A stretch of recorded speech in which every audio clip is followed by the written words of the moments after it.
Welcome everyone to the 2021 Virtual Trail Summit. Our theme this year is Enjoy and Engage. And thank you for joining us. It's super sunny outside. That's why I'm wearing this sun hat. So thank you for taking your time to be with us here before getting out on the trails yourself later today. So my name is Emily Sinkhorn with the City of Arcata. And I'm Una Smith with the Humboldt County Association of Governments. And so we will be co-hosting today's virtual summit. And this year's summit has been organized by the Humboldt Bay Trail Working Group and the Humboldt Trails Council. So we will begin momentarily. You're joining other trail enthusiasts through Zoom and Access Humboldt's Channel 8 and Facebook Live through the Humboldt Trails Council's webpage. We're recording this summit and it will be posted on Access Humboldt's YouTube channel, as well as Humboldt Trails Council's website, which is humtrails.org. And if you want more of this virtual trail fun, the recordings from last year are on those same sites. Thanks, Una. So while we're waiting for other people to join us, we'll get started in a moment, but please consider taking a quick poll if you're tuning in via the Zoom webinar. So what local trail has been important to your physical and mental health during the pandemic? So hopefully you see a pop-up box on your screen so you can participate.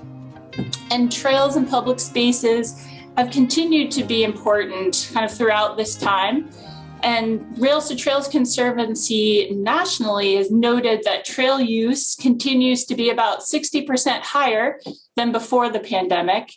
And I'm sure we all will note that we've seen kind of this play out locally here as well. So with the poll, Emily, how about for you? What has been what you've enjoyed during this time? Well, I've enjoyed a lot of local trails. If I had to pick one, I would say what is right behind me with the Humboldt Bay Trail has been not only just fantastic to be out close to the bay, but it has been super helpful for commuting. But how about you? What's been your favorite local trail? Well, I, for the very first time, got onto the Ridge Trail through the West End Road entrance. I'd always seen people going there with their dogs and parking there as a trailhead, and finally got there myself and just really loved it.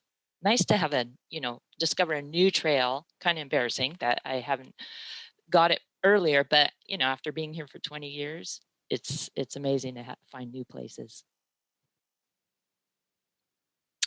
So on to technical logistics overview. So, but before that, we have results of the poll. Emily? Yeah, great. Well, thank you all for taking the time. I know it's really hard to pick one, but of all these choices, we see a lot of people sharing that the community forest trails and Arcata's Humboldt Bay Trail North have been wonderful trails during this time to get out and about.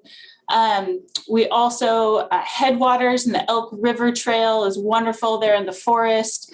Our Hammond Coastal Trail and Eureka Waterfront Trail, wonderful for being close to living in Eureka and McKinleyville. The McKay Community Forest, and many trails and beaches on the Samoa Peninsula. So thanks for taking the time to fill out that quick poll, and we will get started on some technical overview and then get started with our main topics. All right, thanks, Emily. So all of the audience is in listen-only mode. And for our main event today, we're going to have live speakers as well as recorded videos. And if you are tuning in through Zoom or Facebook, you can submit questions through the Q&A features on your screen.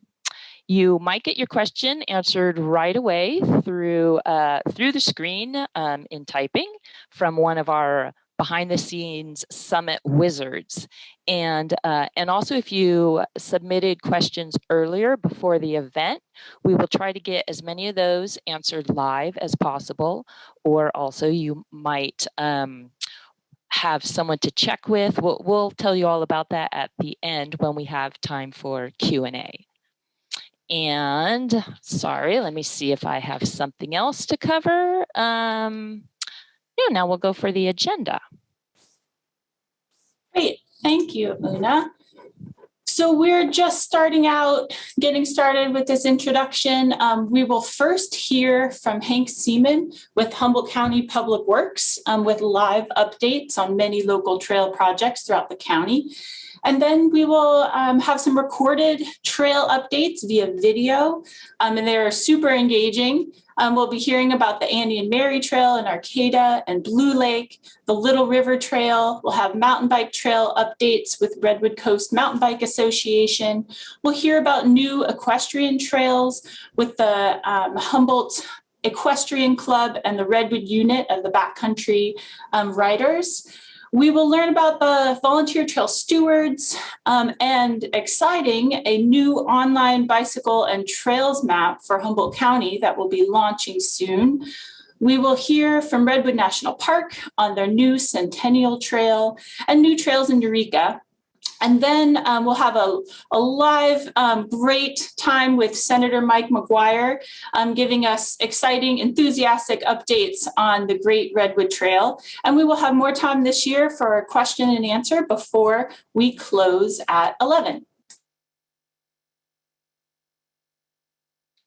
All right. Thank you, Emily. A lot of good stuff coming up.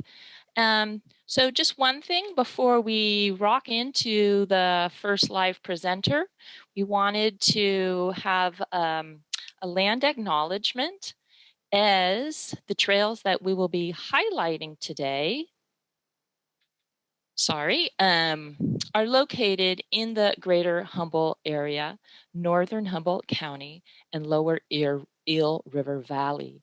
And so we start by acknowledging that the land on which these trails are located or are being planned is unceded territory of Indigenous people. Within Humboldt's county lines are traditional ancestral territory and current homelands of several Indigenous nations, including the Hupa, Karuk, Matol, Talawa, Wailaki, and Yurok. Today, we gather virtually with respect to the tribes who have been here for millennia. Thank you, Una. So this is the 5th Humboldt Trail Summit, again, through a virtual format this year, but we're holding this day again on National Trail Day, this first Saturday of June. And this event has been organized by the Humboldt Trails Council and the Humboldt Bay Trail Working Group.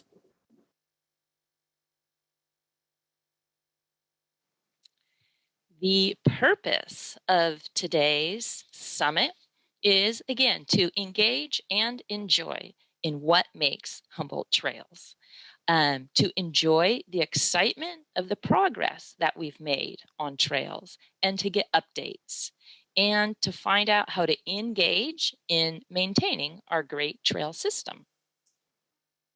Great. So a couple other purposes for us all to keep in mind with this summit is really to acknowledge how trails and public spaces continue to be really important outlets for physical activity and mental health, really even as we near a transition to reopening across the state. And also to recognize that trails are a place that can bring many people together, and it's up to everyone to ensure that these public outdoor spaces feel welcoming and safe for all trail users, especially for people of color and those traditionally left out of the outdoor industry. All right, so we go to our first live presenter, who is Hank Seemann, who is the Deputy Director for County of Humboldt Public Works. He's going to give an overview of trails, trail development in the region, particularly the stuff in the County of Humboldt's jurisdiction. So now take it away, Hank.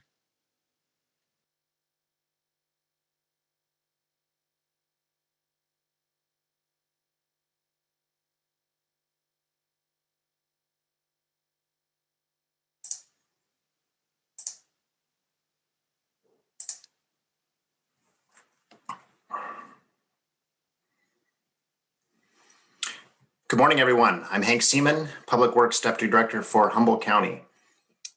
Emily and Una, can you see my screen? Yes. Okay. Well, Emily mentioned this Trail Summit falls on National Trails Day. This is a day to think about the value of trails and how we can work together to expand our trail system and improve access to trails for all people to enjoy. There's a wide spectrum of trail types. Trails include paved multi-use paths used for transportation and recreation, and unpaved trails through forests and other natural areas. Fundamentally, trails enhance our community well-being. Trails provide a safe place to move and be active, and trails meet our need to explore and make discoveries. Trails are a destination for parents and children, couples, friends, people exercising, and people caring for their dogs and horses. Trails enable experiences that we deeply value and are a tremendous community asset. I'd like to spend the next few minutes sharing updates on projects to create or expand trails in which Humboldt County is actively involved. First, the Humboldt Bay Trail. The Humboldt Bay Trail is a network of trails around Humboldt Bay, built project by project, a few miles at a time, for transportation, recreation, and coastal access. It's been a longstanding priority to connect the cities of Arcata and Eureka with a trail separated from Highway 101. The cities of Eureka and Arcata completed their trail projects, and the County of Humboldt is leading a project called Humboldt Bay Trail South, which would extend for a little over 4 miles. Some people call it the final 4. And this project would connect Humboldt Bay Trail North and the Eureka Waterfront Trail to create a network of 14 miles of non-motorized facilities and trails. So this is a big project. Most of the project will be similar to Arcata's Bay Trail North, where the trail is parallel to the railroad, but we're also proposing 1 mile of trail on the levee around the old Brainerd Mill site. And that levee trail will open up views and experiences of the bay that very few people have seen. This is a major project. There will be 3 new bridges and major modifications to the Eureka Slough Railroad Bridge. There will be significant repairs to the railroad grade and the shoreline armoring. We'll be removing a portion of the eucalyptus trees that present a safety hazard to trail users. We'll be adding a cable barrier to enhance safety between the trail and Highway 101. And the design has been carefully considered and analyzed for flood hazards and sea level rise. The county is currently in the last stages of the right-of-way and permitting phase. We're negotiating to acquire some property from the owner of the Brackett Industrial Park, and we're working with Green Diamond to acquire an easement on the levee around the old mill site. And I'm sorry, Hank, to interrupt. Would you be able, just for participants to more see your slide, to hit that present button? Great, thank you. Thank you, Emily. And I was just going to say that the negotiations for right-of-way have progressed very far, and I'm very confident that we'll be able to complete the right-of-way within the next few months. We're also working through the permitting phase. That's going well. And the next big step for the permitting will be the permit from the Coastal Commission, the Coastal Development Permit. And we're aiming to go to their monthly hearing this fall, perhaps as early as September. So my goal is that we can start construction on the Humboldt Bay Trail South within a year from now, and very hopeful that we can deliver this project hopefully by the end of 2022, but if not, it will continue into 2023. So moving southward from Eureka, I want to note that City of Eureka is planning a big project at the mouth of Elk River. That project includes extensive tidal restoration, but also a 1 mile extension of the Hikshari Trail. And so that project should start later this year and will continue into next year. And so there's a need right now for a planning study to define the next phase of the Humboldt Bay Trail south from Eureka. So Humboldt County and Redwood Community Action Agency applied for a grant for funding to prepare that planning study. And the purpose is to try to connect Eureka, the communities of King Salmon, Fields Landing, Humboldt Hill, and College of the Redwoods with facilities for non-motorized transportation. If that grant is awarded, we would analyze the existing conditions for opportunities and constraints, and we would engage the community to learn what people's interests and needs and concerns are. And that planning study would set up that project for future funding for construction. So really the vision right now is to extend the Humboldt Bay Trail south at least 3 miles along the railroad corridor, and then combine that with complete street improvements along Tompkins Hill Road. So the overall vision here is to allow students and faculty from Eureka to commute to College of the Redwoods without needing a vehicle, and also to connect the communities of King Salmon and Fields Landing and Humboldt Hill with these facilities. Currently, they're all isolated and dependent on vehicles for access. Moving to the southeast of Eureka, the McKay Community Forest is currently 1,200 acres. It was expanded last June, and in December, the county released a trail plan. The trail plan envisioned nearly 30 miles of trails within the community forest for hiking, mountain biking, and equestrian use. In parallel with the trail plan, we're also developing a forest stewardship plan and a non-industrial timber management plan. Those plans will guide sustainable timber harvest and habitat conservation and restoration. The timber management plan is subject to state and laws and regulations, and there's a big focus on controlling sediment, especially sediment from historic logging roads.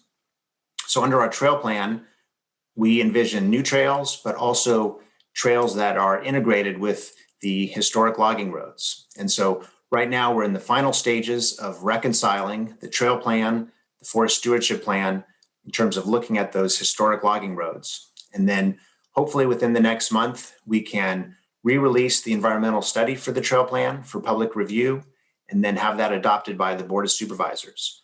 There's a lot of focus on these legacy historic roads to make sure that they address sediment discharges and remove obstructions from stream crossings.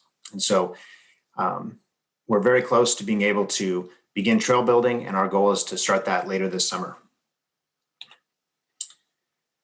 So another one of the county's priorities is to address the Hammond Bridge. The Hammond Bridge connects McKinleyville and Arcata at the south end of the Hammond Trail. This bridge was constructed in 1941 as a railroad bridge, and then it was converted in 1983 for trail use. And as you can see, this bridge was made with steel trusses, and that steel has deteriorated in the marine environment. And it was determined several years ago that it would not be cost effective to try to restore and paint this bridge. And so we've identified the need to replace the Hammond Bridge with a concrete structure. Pursuing funding for this bridge replacement project is challenging, but the good news is just recently, Congressman Huffman identified the Hammond Bridge replacement as one of his 10 priority community project funding within his district. And he's advanced that within the Appropriations Committee in Congress, and we're hopeful, although it's not guaranteed, that project can be elevated for federal funding. So we'll all be watching that closely. The county is also in partnership with Caltrans to develop a half-mile trail within the Caltrans right-of-way on the west side of Highway 255 in Manila. And that project is going through a more expanded environmental study, that will be circulated this summer, and we're aiming for construction of the Highway 255 Manila Trail in 2022. I want to just provide a quick overview of the Annie and Mary Trail. You'll hear more details about specific projects soon.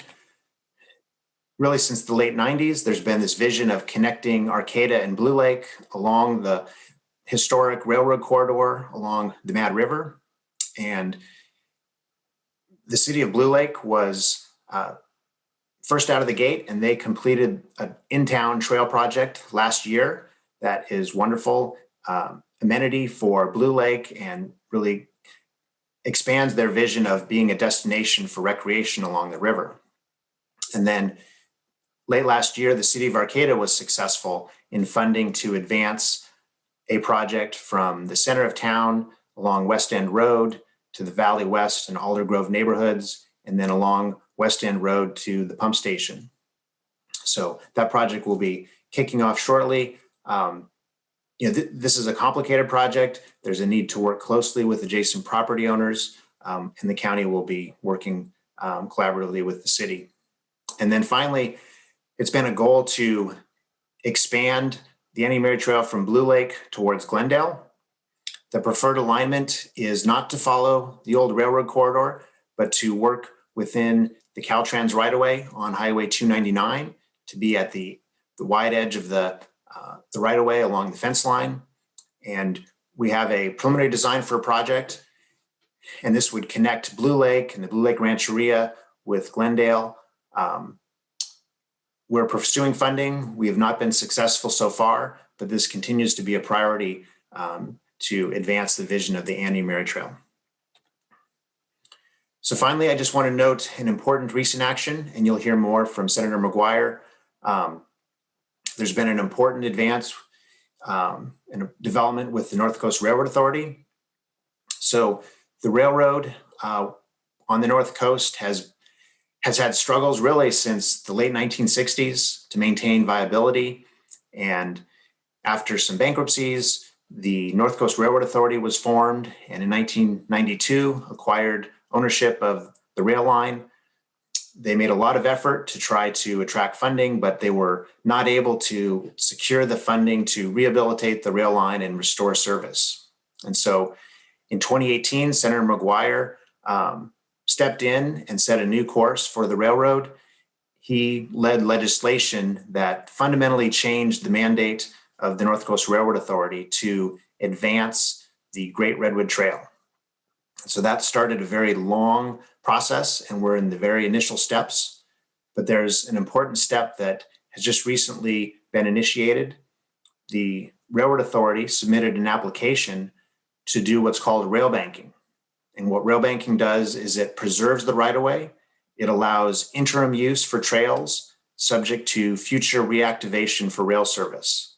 And railbanking is an important step to advance the mandate of the Great Redwood Trail. So that application is pending. The Surface Transportation Board will be making their decision within the next month or two. And just a few weeks ago, the Humboldt County Board of Supervisors issued a support letter. Some of their key points include just noting that the rail corridor is a valuable public asset that should be used for our current transportation needs. It's very important that we do effective planning that considers context and community values. And it's important to, I think what we'll see is that the priority will be to continue to work with local agencies to connect the communities along the coast, and then do more long-term planning in the interior region to work with adjacent property owners and identify feasible ways to advance trails in the Eel River Canyon. That's going to take a lot of effort. Adjacent landowners have valid concerns about trespass and fire risk. And so, as Senator McGuire has said many times with the Great Redwood Trail, it's important to do it right, not fast. And so our board echoed some of those concerns and priorities. And it's also, our board also noted that the railroad corridor has deteriorated through lack of maintenance and just the challenging environment that it sits in, and that infrastructure is crumbling, and in some cases is creating flood risks and other hazards. And this is really an opportunity to attract investment, to upgrade that infrastructure, and to create facilities that can be used currently. And so Humboldt County is ready to collaborate on that effort. So finally, I just wanted to note the importance of community volunteers for trails. Really, the key to success for trails is volunteer involvement in combination with regional partnerships. State and local agencies are working closely with a number of community groups, including Volunteer Trail Stewards, Redwood Coast Mountain Bike Association, Friends of the Annie and Mary Trail, the River Life Foundation in Fortuna, Redwood Community Action Agency, the Peninsula Community Collaborative, and the Humboldt Bay Trail Fund Working Group. And I want to highlight an incredible achievement of the Humboldt Bay Trail Fund. The fund is close to the milestone of raising $500,000 to support trail maintenance and trail development around Humboldt Bay. So trails don't solve all our problems, but they create opportunities for experiences that we deeply value. They make our lives and communities significantly better. Especially in the time of the COVID pandemic, many of us have gone to trails for physical and mental and emotional restoration. So the volunteers who've been involved with creating and maintaining trails make our communities better now and for future generations. And what I've seen is that trails can really help bring out the best in us. So Humboldt County will be working hard over the next year to deliver a number of trail projects and to start planning future phases. Back to you, Emily and Una. Thank you, Hank, very much for that very thorough overview, and exciting to touch on all of the projects that the county has been leading with community members. And thank you, Hank, for your leadership and your team's leadership in moving many of these forward with the community. And it's a great also introduction to lead into what Senator McGuire will be talking about towards the end of our webinar. And thank you also for a lot of the great maps detailing these particular projects. And our next video and next topic we will be learning about is the Annie and Mary Trail. But first, kind of want to take a note on these hats Una and I have been wearing. And this is an homage to this summit may be virtual, but our hats are real. We are heading towards reopening and hoping for next year for all of us to be in person for next year's summit. But also it takes a lot of hats and a lot of people to see trail projects through. So we will next be learning more about the Annie and Mary Trail, and Hank touched on some of the key segments that are being worked on by multiple jurisdictions. And at last year's summit, we had a video from the groundbreaking of Phase 1 Annie and Mary Trail in Blue Lake. And this year, we have a video of all those improvements on the ground. But first, we will start in Arcata to learn about the Arcata Annie and Mary Trail. And you may see a familiar face. So here's our next topic.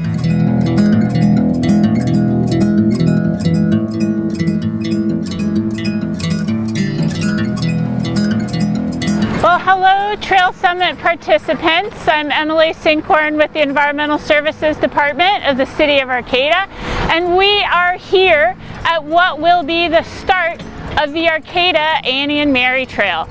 We are currently at the Arcata Skate Park, gets a lot of great use. Larson Park is just up the railroad corridor, and this is also where the Humboldt Bay Trail North terminates. In 2019, the City of Arcata received a planning grant and conducted a lot of robust community outreach to understand community members' needs for a safe walking and biking route from Valley West and North Arcata neighborhoods to downtown.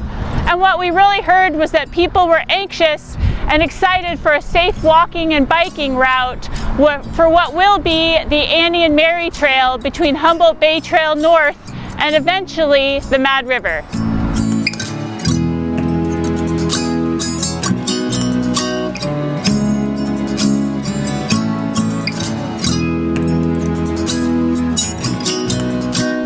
So the Annie and Mary Trail has been a community vision for over 2 decades since the last trains ran on this corridor in the late 1990s. following the City of Arcata's 2019 community outreach, we learned that the preferred option for connecting North Arcata would be along the rail corridor. We'll learn more from Senator McGuire today about his efforts to help rail bank this corridor to preserve it for transportation uses. So we're here at Aldergrove Business Park, and the Annie and Mary Trail will provide an active transportation option for residents in Valley West with overpass walking and biking improvements to get to the trail, as well as employees and businesses in the Aldergrove Park.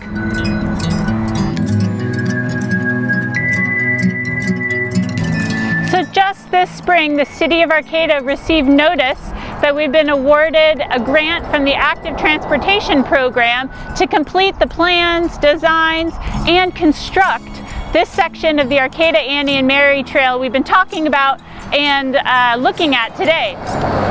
We will be partnering with the Humboldt Bay Municipal Water District for the trailhead in the northern section, which will provide river access to City of Arcata residents. And the city will also be partnering with the county for the section of trail along West End Road in the unincorporated area. So in the next few years, the City of Arcata will be working with community members, adjacent landowners to finalize designs for the trail.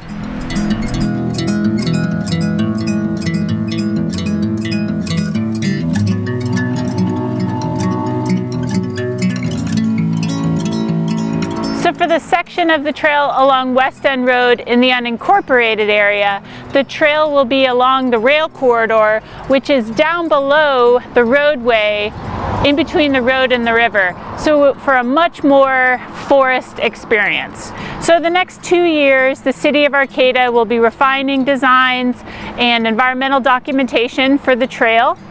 And next we're going to pop over to Blue Lake to see the completed phase 1 of the Annie and Mary Trail.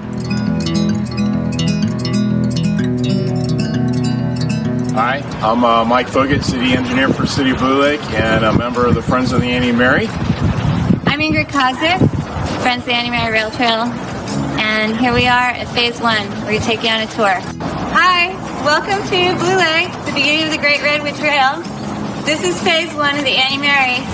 It's completed through Blue Lake. We're going to take you on a little tour of the highlights of our trail through Blue Lake. So we begin here, back in time, 1899, something that rail trails highlight and tribute history. Here we go. Off to, we're headed west.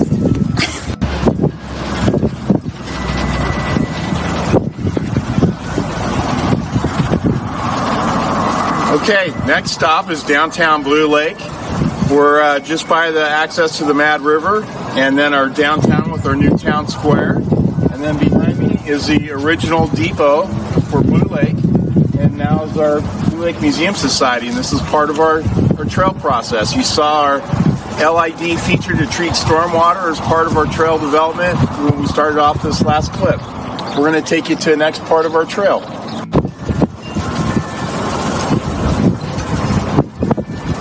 Trail crosses Broderick, and if you head south, you connect with the Powers Creek Trail, and you also takes you out to the Levee Trail. So it's a nice little figure 8 you can do in Blue Lake on trails, and you also are approaching Perigo Park with other fun activities, options, and also sometimes there's food on the weekends, the Slow and Low Barbecue, and on Mondays and Tuesdays you could get some dogs at the dog house while you're riding your bike. Okay, next stop. This ends phase 1 trail through Blue Lake here at Charton. We want to thank the County of Humboldt, the City of Blue Lake, ATP grant funding, and the Friends of the Annie Mary Rail Trail for their support. This trail, phase 1 ends here at Charton, and it will continue phase 2 to Glendale and the San Francisco Bay.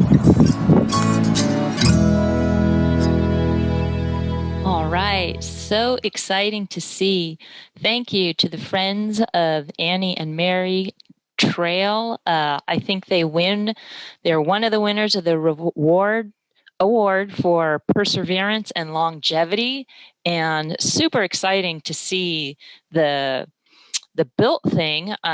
For all of you who were here at the virtual summit last year, you might remember that we saw nice displays from Ingrid and Mike and pictures and stuff. And to see the real thing built is really exciting to have phase one. And thank you also to the City of Blue Lake, City of Arcata, and the county for all the wonderful cooperation and collaboration, and all the landowners and residents, and everyone who's ever donated for the Annie and Mary Trail. Don't stop.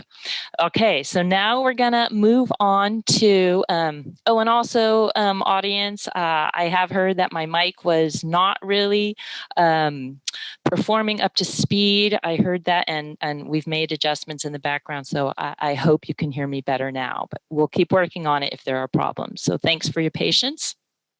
All right, so now we're moving to a video about the Little River Trail, and we're going to hear from our hosts from RCAA, which is the Redwood Community Action Agency, and also the Trinidad Coastal Land Trust. And they'll guide you through plans, the Little River Trail, and we're ready for that to take you away. Thank you.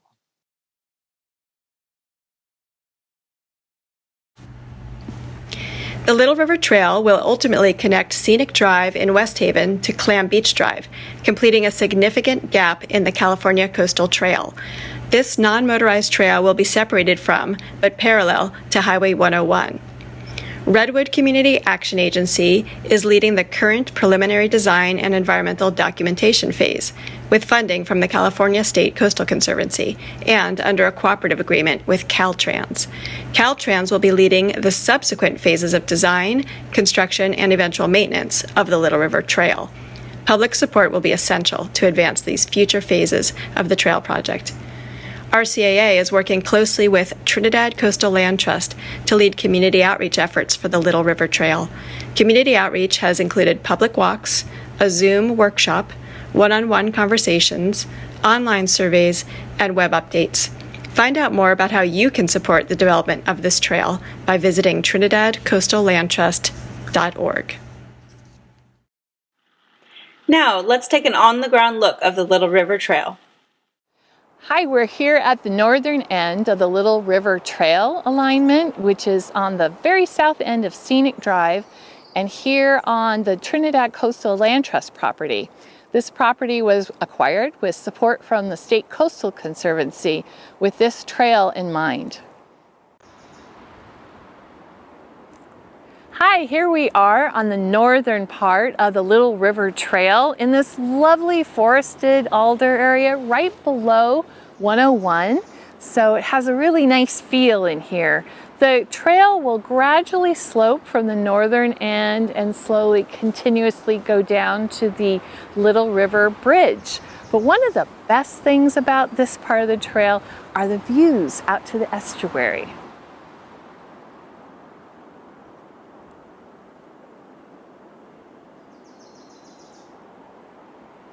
We are on the current Highway 101 on the Little River Bridge with cars traveling by at 65-mile-per-hour speeds, and currently cyclists and pedestrians have to hop on the highway between the Hammond Trail and Scenic Drive to get up to Scenic Drive. But the Little River Trail plan will perhaps widen the bridge by 2 feet, allowing more space for a trail with a barrier between the trail and the highway for safe passage. But the best part of this trail section is the views out to the Little River estuary.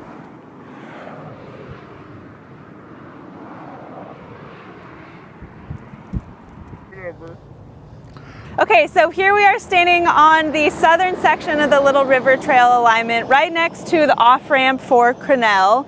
And right where I'm standing is where the trail will be cut into this dune face here with a barrier between the trail and the off-ramp. Hi, we're here at the end of the Little River Trail alignment where it connects with Crenell Road and also Clam Beach Road, where cyclists, walkers can connect with the Hammond Trail via this low traffic road. Thank you so much for watching, and remember that you can find out more about the trail on the TrinidadCoastalLandTrust.org website under Properties and Little River California Coastal Trail. We hope to see you out there. Bye. Thank you very much, Trinidad Coastal Land Trust, for really being the key community advocates to advance the Little River Trail, and RCAA for all the work developing the trail to this point. And that has taken a lot of community members' efforts and input. And just to provide a little bit more context for where the Little River Trail project is hopefully they're seeing this basic map. And the Little River Trail would really provide a connection over the Little River as an alternative to Highway 101. And it would provide great connectivity to the Hammond Coastal Trail outlined here in red, and really providing an extension of our regional trail system towards Trinidad and West Haven. But now we will be hearing next from the Redwood Coast Mountain Bike Association, and we'll be hearing from trail users of all ages as they talk about different trail opportunities and systems across the county.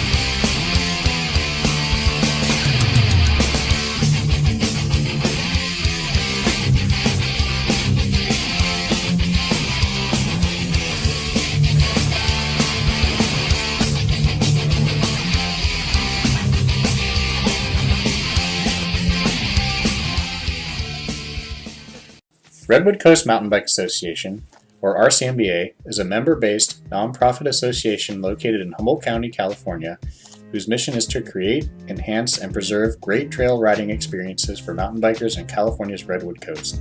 We promote cycling awareness, advocate for bicycle safety, and are constantly promoting cycling for fun, fitness, and transportation. RCMBA works to preserve, protect, and promote mountain bike access and create diverse riding opportunities on California's public and private lands through education, communication, and a unified community effort.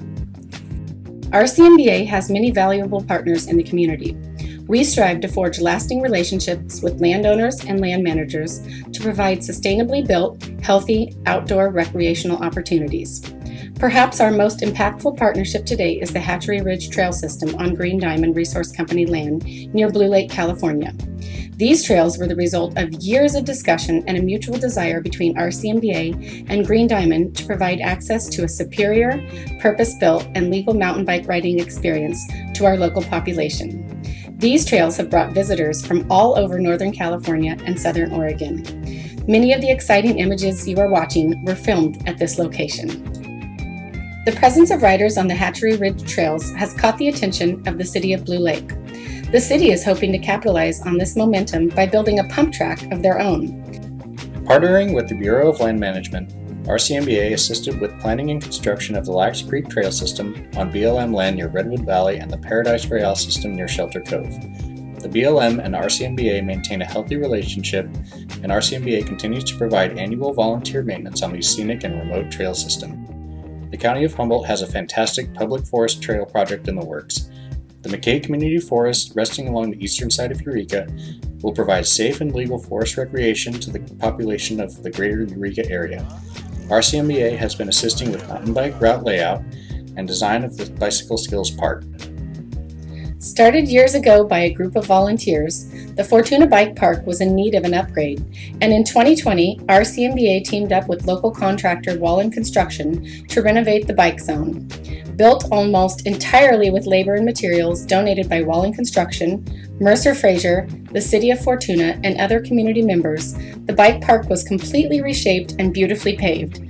This project was the first of its kind in Humboldt and has been a resounding smash hit with the community. In the Arcata Community Forest, RCMBA has donated volunteer labor doing trail maintenance for decades.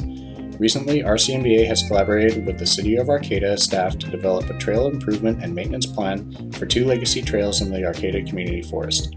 These exciting trails on recently acquired land will provide restoration to zones damaged by decades of logging and provide an immediately accessible mountain bike-specific recreation zone to the population of Arcata. RCMBA is also assisting with the development of a pump track and skills zone at Redwood Park and has engaged the high school mountain bike team to perform volunteer trail work. Trail work days are an important component of RCMBA's community contribution. These days are great social opportunities. Folks learn about their fellow community members and basic trail work skills. RCMBA is excited about the future. We have accomplished a lot, but there is much yet to do. Our beautiful area has amazing untapped potential as a recreation destination, and we strive to keep building the momentum to develop this resource for the health and economic good of our community. We hope that you have enjoyed learning about who we are and what we do, and we look forward to seeing you on the trail.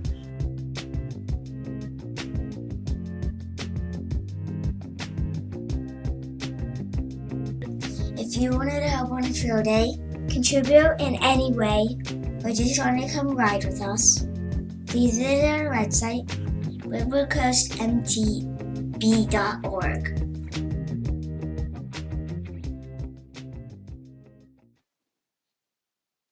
Thank you, RCMBA, Redwood Coast Mountain Bike Association. I love saying their acronym too.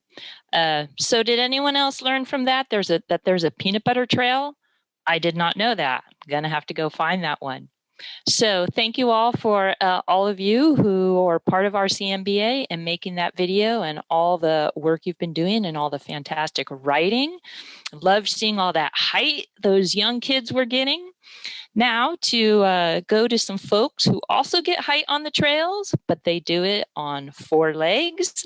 We're going to hear from some horseback riders about some new equestrian trails.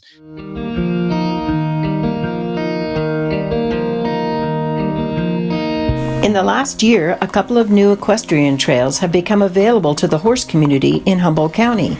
On the Samoa Peninsula, the Samoa Dunes and Wetlands Conservation Area is now open to the public. Humboldt Trails Council recently sponsored a pack-out day there, coordinating the Friends of the Dunes and the Wilderness Riders, which is a unit of our local backcountry horsemen. Hi, I'm Mike Cipra with Friends of the Dunes, and we're a 501c3 nonprofit.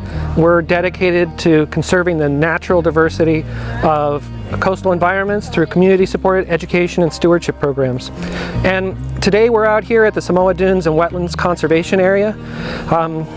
We took ownership of this conservation property in October of 2020. It has existing trails. It has a really profound coastal dune forest, huge parabolic dunes. It's really a wonderland of native coastal diversity, and it's here to explore. It's here for the community. So we're inviting folks to come out. We really appreciate the backcountry horsemen coming out and helping us today, helping us steward this property. This is a community-supported stewardship project, and it's working. It's a really amazing place for people to come out and visit, so I invite you to come out. If you want to find out more about it, go to Friends of the Dunes website, www.friendsofthedunes.org, and we'll see you out on the trail.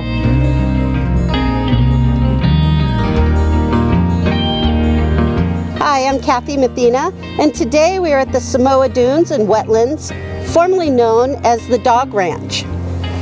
Today we're going to be picking up garbage and packing it out with the pack mules.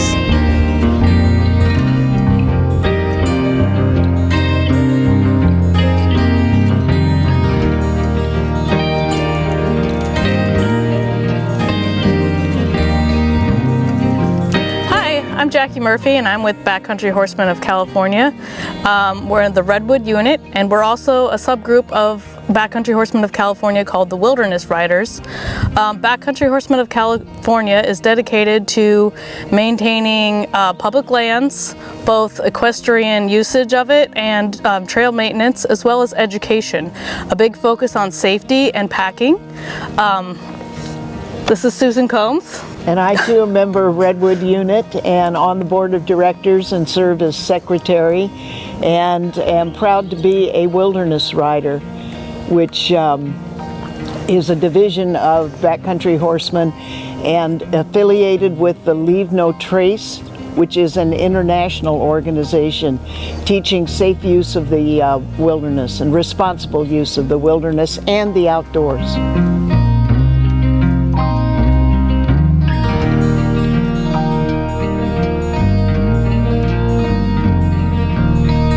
If you are interested in learning more about Leave No Trace, the Wilderness Riders teach free classes. You can contact us at the end of the summer. Information will be available. Pack it in, pack it out.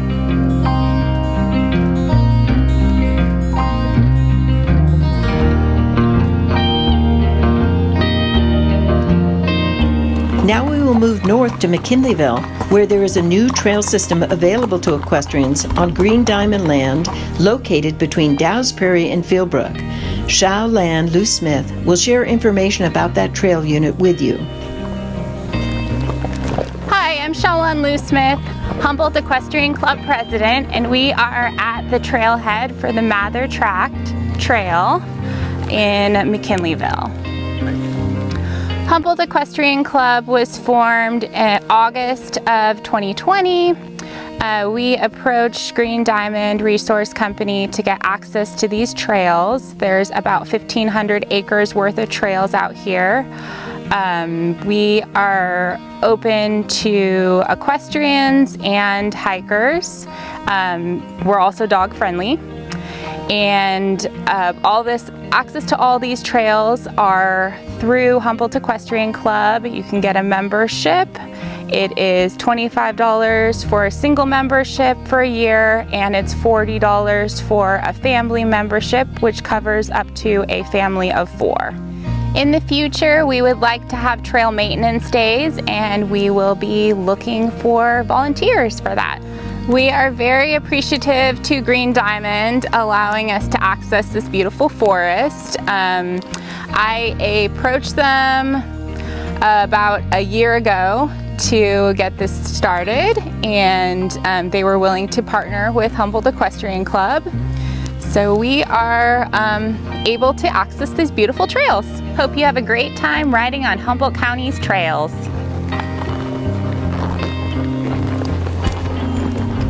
Collaboration on maintaining and cleaning our public trails is essential to trail enjoyment. Please consider joining a group that is working on your favorite riding trail. Thank you very much, Humboldt Equestrian Club and the Wilderness Riders and Friends of the Dunes, for taking us to new places across the county that many of us may not have been, and wonderful to learn about the Leave No Trace ethic and see some trail maintenance and riding in action.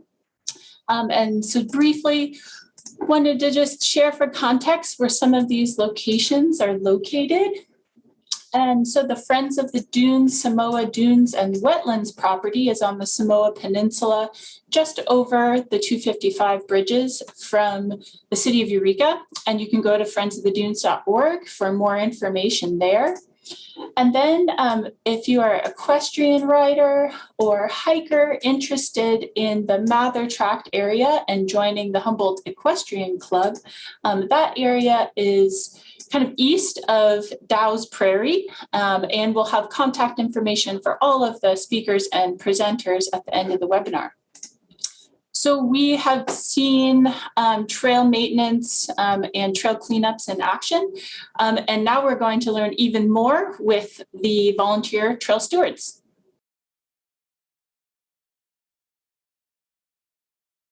I'm Steve Jones, a board member of the Humboldt Trails Council. Today we'll showcase our Volunteer Trail Stewards Program, VTS, in this video presentation. VTS provides trail maintenance on many local trails, and today I'll highlight 4 of those trails and the many volunteers who comprise the work crews. Each trail has its own separate crew of volunteers who meet in groups to do regular, usually monthly, maintenance. Tasks include trash removal,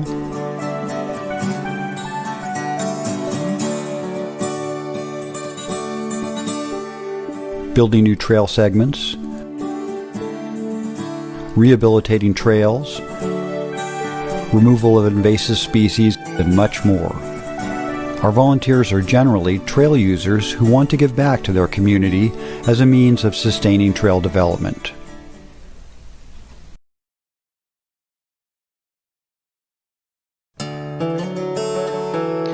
Hey everybody, welcome to Wiggy Wetlands. So Redwood Region Audubon Society actually holds an open space easement on this parcel of land that's owned by the city of Eureka. This just means that we can come and make small improvements to the land, such as pulling invasive species and planting natives. The area, which was once known as Parcel 4, I know, really original, is now called Wiggy Wetlands and lies along the shore of Humboldt Bay. Back in the 1940s, the entirety of Wiggy Wetlands and even the Bayshore Mall was once the Holmes Eureka Lumber Company. If you walk through the area now, you'll see only small remnants from that time. Now the area includes part of the Waterfront Trail and contains wonderful habitat for many native and migrant bird species. On any given day, you may see a variety of songbirds, raptors, shorebirds, waterfowl, and seabirds, as well as other wildlife such as white-tailed deer and Pacific chorus frogs. There are also a ton of great native plant species growing in the area that help the wildlife thrive. Although this is a rich habitat, invasive plant species threaten to degrade the ecosystem, making it less habitable. Thanks to the Trail Stewards program in the city of Eureka, the Audubon Society is able to hold a monthly workday at Wiggy Wetlands. Community volunteers come out to aggressively remove invasive non-native plants such as Scotch broom, Himalayan blackberry, fennel, pampas grass, and many more. The workday occurs on the fourth Saturday of every month, and over the past 2 years we've been successful in removing thousands of pounds of invasives and hundreds of pounds of trash, making way for native plant growth, ecological recovery, and a beautiful trail for the community. Despite the pandemic, which shut down workdays for 3 to 4 months on most trails, VTS performed more than 3,600 hours of trail maintenance during 2020.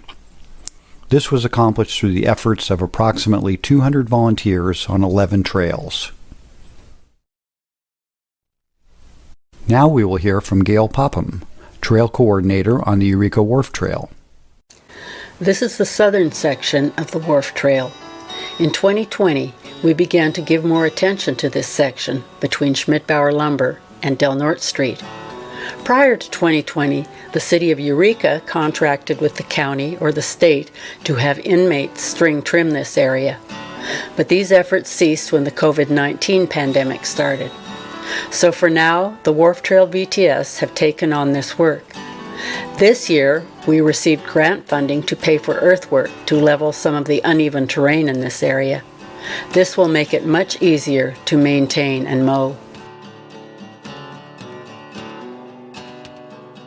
In the northern section of the Eureka Wharf Trail, across from the Wharfinger and Marina, the sides of the trail are narrow and planted with landscaping. Here we focus on weeding, pruning, and applying mulch. For now, we continue mowing where we can and weed eating if the ground is uneven and the weeds are too tall. Over the winter, we managed to dig up all the pampas grass along the trail. After we finish our VTS workday efforts, we enjoy snacks and beverages, spend a few minutes together with friends, discuss the work we just did, as well as any work that might need to be done to keep the trail looking great. One of our important messages today is that VTS needs you. We hope to provide trail work for the McKay Community Forest later in 2021, so we are scouting for more volunteers. While much trail work is physical, there are generally a variety of tasks to be performed, so volunteers can choose the work that is suitable for them.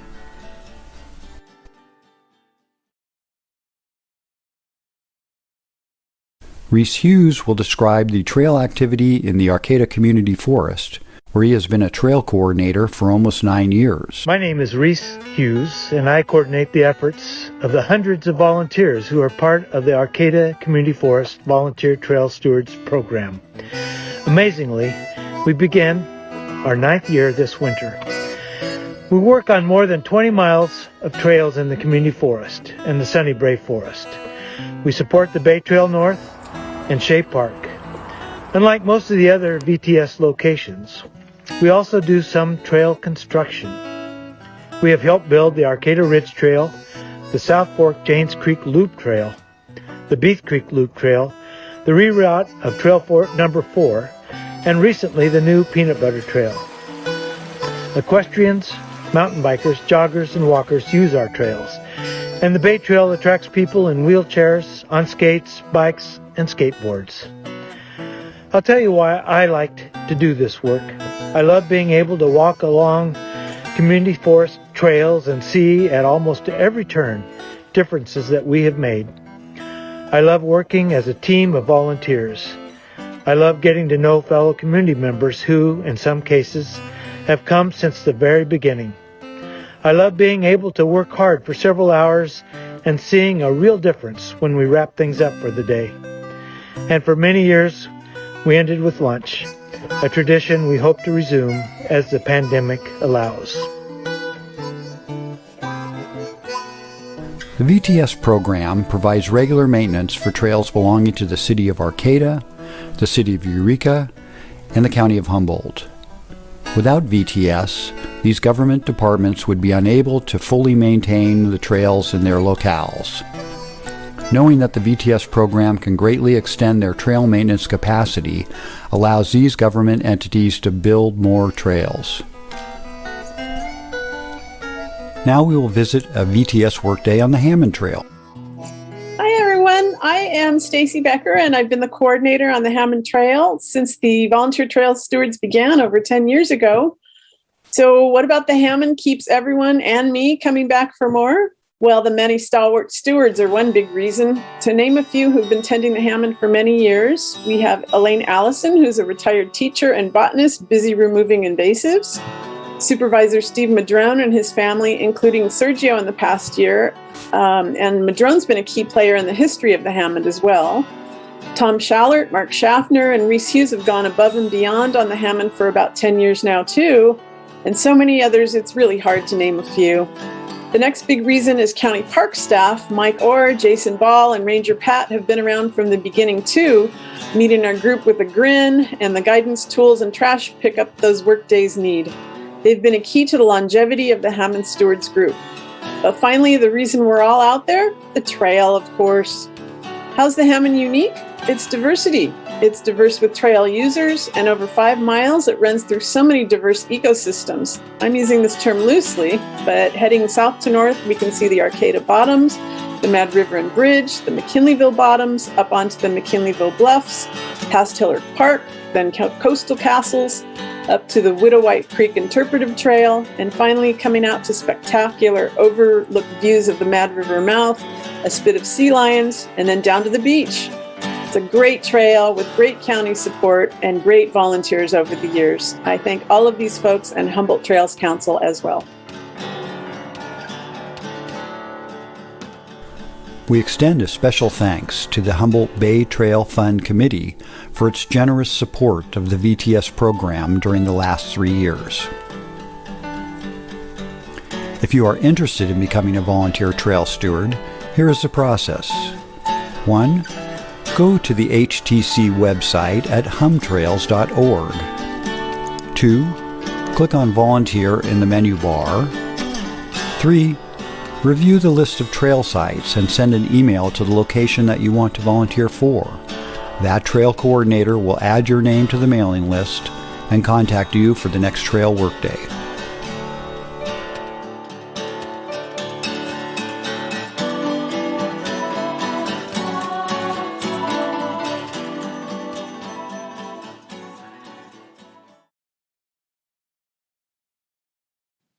Thank you, volunteer trail stewards. We could not have these trails without you. And thank you, any of the audience who have been on one of those trail days.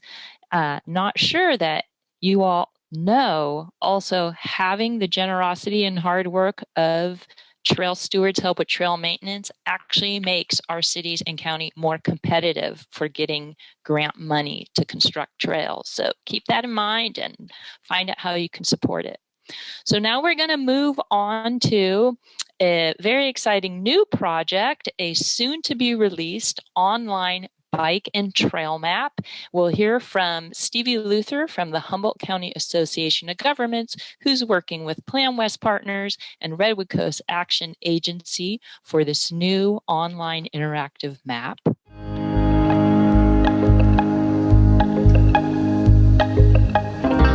Hi, I'm Stevie Luther. I'm the Associate Regional Planner for HCOG, the Humboldt County Association of Governments.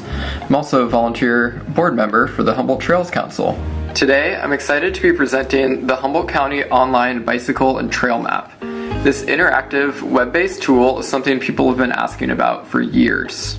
The map is still in development and not yet available to the public, so the sneak peek is exclusive to the Trails Summit. Before I give you the full tour, why is this important? HCOG is the agency responsible for preparing and updating reports like the Regional Trails Master Plan and the Regional Bicycle Plan. An online bicycle map like this helps meet HCOG's policy goals by encouraging more people to walk and bike. We know there is a huge demand for a map, as the print version of the Humboldt Bay Area bike map flies off the shelves. Having an accurate map at your fingertips makes it easier, safer, and more convenient to get places by walking, biking, or rolling. This increase in active transportation not only improves public health, but also benefits the local economy by increasing recreational opportunities for visitors who love our trail system. In Humboldt County, transportation accounts for over 50% of greenhouse gas pollution. Local governments are working to help increase the proportion of people biking to work and everyday destinations. This map project, and all the trail projects you hear about today that connect people to places, are crucial climate solutions. Here is the online bike map. This is an overview of the county, and I'm going to zoom in to Arcata here, where we know that there are a lot of bike facilities. You can see we have the off-street trails with the dashed lines, and then we have Class 2 bike lanes shown in the orange, the Class 3 shared lane in the yellow, and then the red are the paved, separated bike paths, like the waterfront, or like the Bay Trail and Shea Park.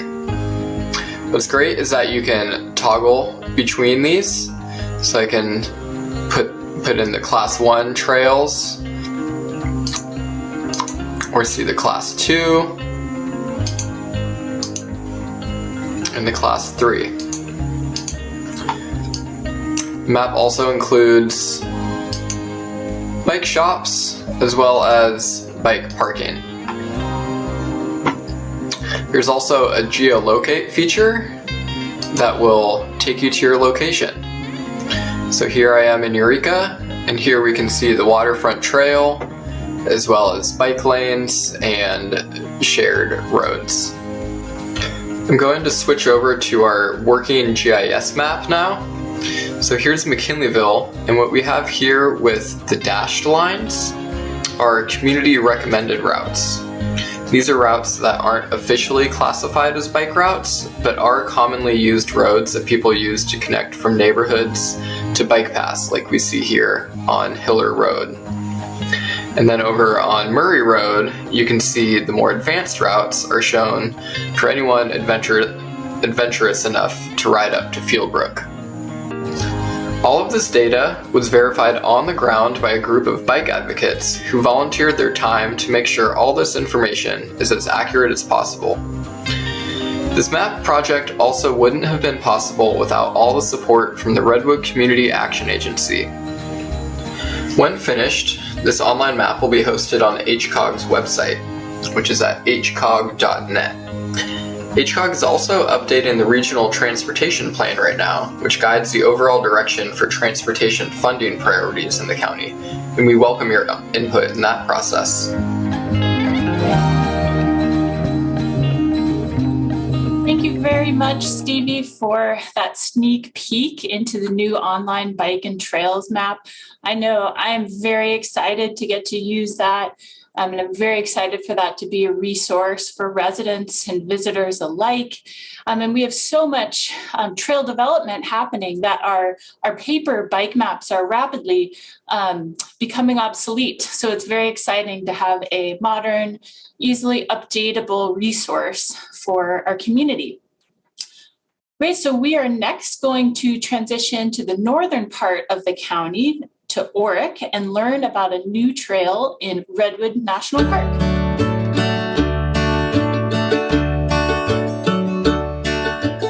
Hello, I'm Ted Humphrey. I'm a trails volunteer with the National Park Service here at Redwood National and State Parks. And I'm standing here at a location that's going to be the new visitor center for Redwood National and State Parks just north of Oric.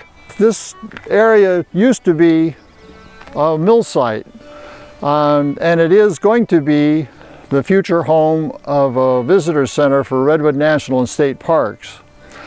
The visitor center has been planned for approximately the last 10 years. However, there are a number of reasons that it's been postponed, and construction actually won't start for yet, we don't know, maybe 5 years from now. We'll see.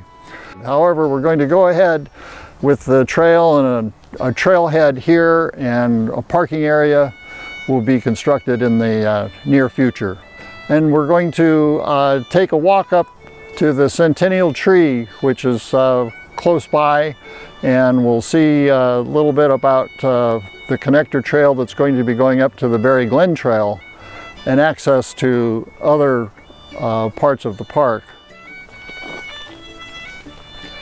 Okay, we're here on the Centennial Trail, or what will be the Centennial Trail. This roadbed will be converted to an ADA accessible trail out to the Centennial Tree starting this coming fall.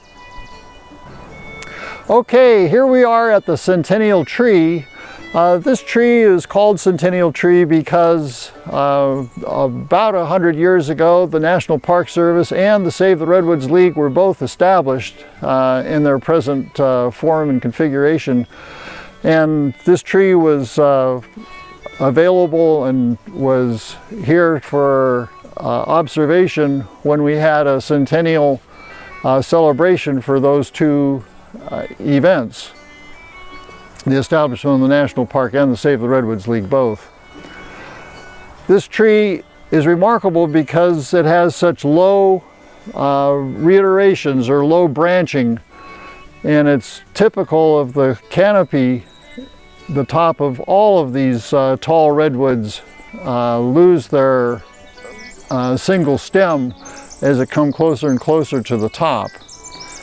And this tree is a good example of what happens at the top of redwood trees.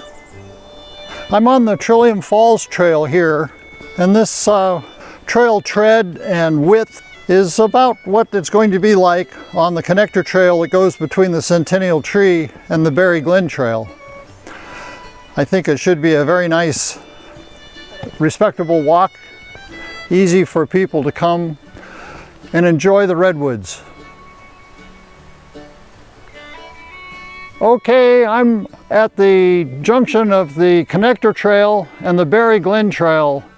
The camera and Steve are on the Berry Glen Trail, and I'm standing next to a flag that likely indicates the proposed path of the connector trail. This, from this point, it's 1.5 miles, maybe a little more, up to Lady Bird Johnson Grove, and 1 mile back down to Highway 101, 1.5 miles back to the Elk Grove parking, Elk Meadow parking area.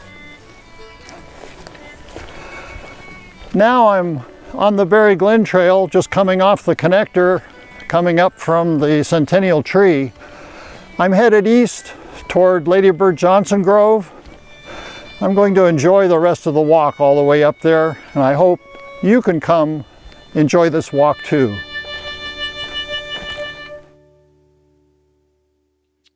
Is that beautiful or what? Okay, I know we all love all those beautiful nature things about Humboldt County. All right, so thank you, Ted Humphrey and Redwood National and State Parks. Now we are sliding into our final recorded video. We're going to go to now the city of Eureka and hear what new things are afoot there. We're hearing from Jesse Willer, the city engineer, and Scott Elmsmore, special project manager.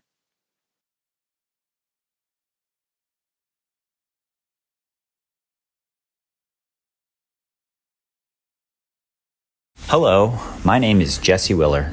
I'm the city engineer for the city of Eureka. Today we have a short video to share on two trails in the city, the Elk River Estuary Trail and the Beta Zoo Trail. The city has been actively planning and implementing trail projects for years. As many of you are aware, the Waterfront Trail is the jewel of the city and provides amazing opportunities for non-motorized transportation, recreation, and coastal access. The video footage you are seeing now is the alignment of the unofficially named Elk River Estuary Trail.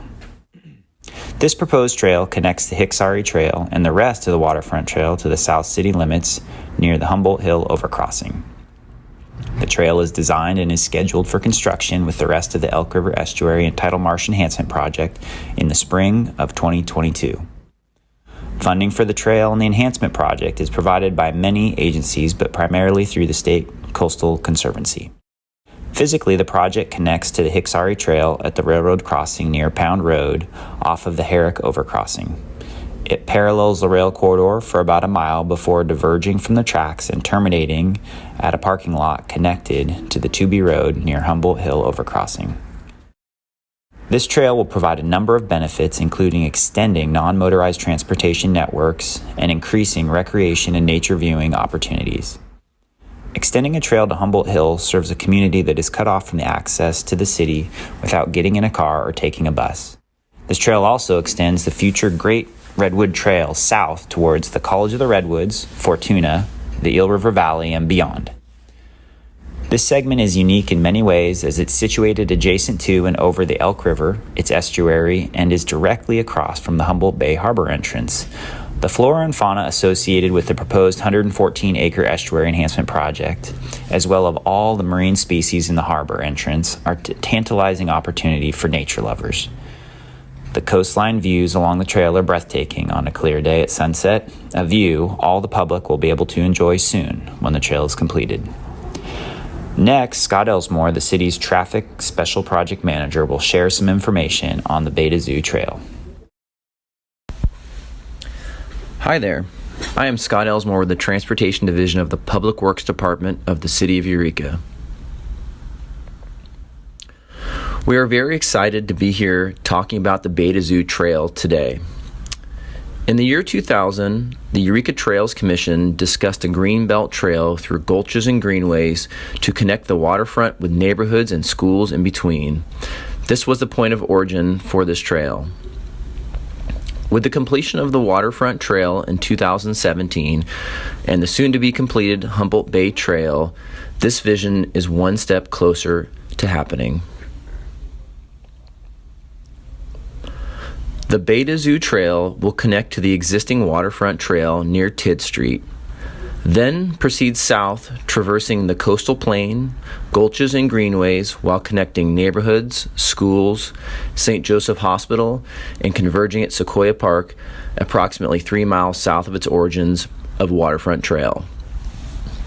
The Beta Zoo Trail will provide a non-motorized transportation route for citizens, as well as creating connections for neighborhoods and schools and encouraging active transportation. Creating a multi-layered transportation network is a priority for the City of Eureka. Connecting the Waterfront Trail, future Humboldt Bay Trail North, and the Eureka Loop Trails give our public opportunities to enjoy and explore the places that make our region so special. With the completion of the Beta Zoo Trail, users will have a connection point from the Sequoia Park and Zoo to the Waterfront Trail. From this point, users can continue south on the Waterfront Trail as far as Herrick Avenue, with a future connection with the Elk River Estuary Trail extending this. And with the completion of the Humboldt Bay Trail North, users can then access Arcata to the north as well.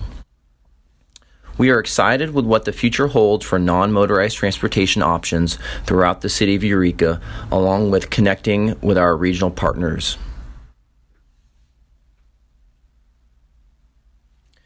We appreciate you taking the time to explore this trail with us today. Please stay tuned to the City of Eureka homepage for future updates. Thank you.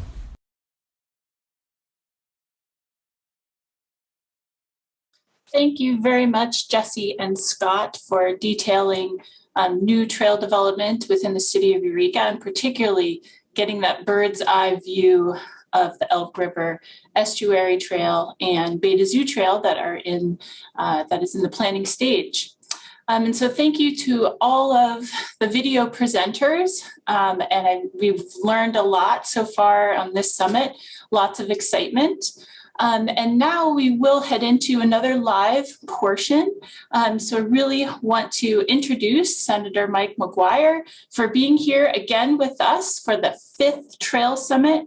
And thank you for really being a champion of the Great Redwood Trail that has so many benefits here in Humboldt and throughout the North Coast.